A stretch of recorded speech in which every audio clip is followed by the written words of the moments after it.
Good afternoon, girls. So it's been a long break, but let me say that I need to keep up with my promise. So let us look at history and fiction. And I was telling you that history and fiction are notoriously porous genres with elastic boundaries, and they both influence each other.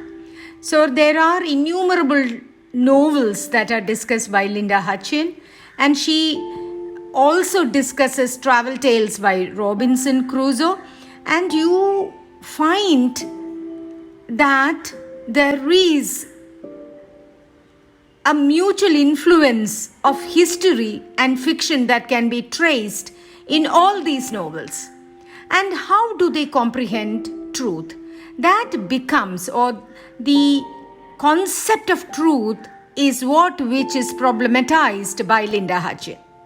How is truth portrayed in these novels?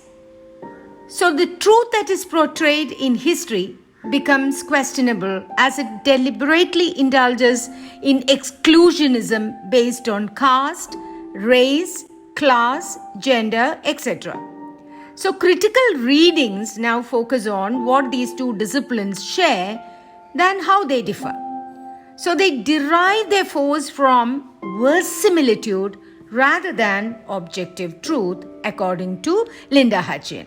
And she says that they are linguistic constructs, conventionalized in their narrative forms, and they are not at all transparent, especially when it comes to language and structure. And we need to understand that both are equally intertextual. That is history and fiction. So they deploy the texts of the past within their complex textuality. And these are the salient features of historiographic metafiction. That is, it is self-reflexive, paradoxical, and also claim to contextualize historical events. And then comes the question, why is history so important in modernist and postmodernist thought? You know that the father of history is Herodotus, and he provides a catalogue of incidents, characters, interactions that covers over a period of time. And according to Aristotle, the historian tells us of what has happened, and the poet, what does he do? The poet says about things that might happen. For this reason, poetry is more philosophical and more worthy, according to critics. Poetry is concerned with more universal truths and about human nature.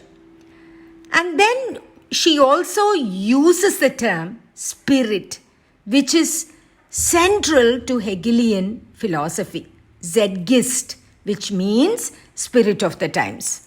So history is made up of succession of spirits that replace one another as the contradictions thrown by the earlier one is reconciled and more powerful methods of understanding, interacting, and governing are hence developed. So history is a rational process, but also it is a dialectical movement where the self has to penetrate and digest the entire wealth of its substance. So what has postmodernism taught us? The postmodern writing of both history and literature has taught us only one thing, that both history and fiction are discourses. And we need to define discourses. So we understand that both history and fiction constitute systems of signification by which we make sense of the past. And what is the sense of the past? The next question that we need to ask ourselves, what is the sense of the past?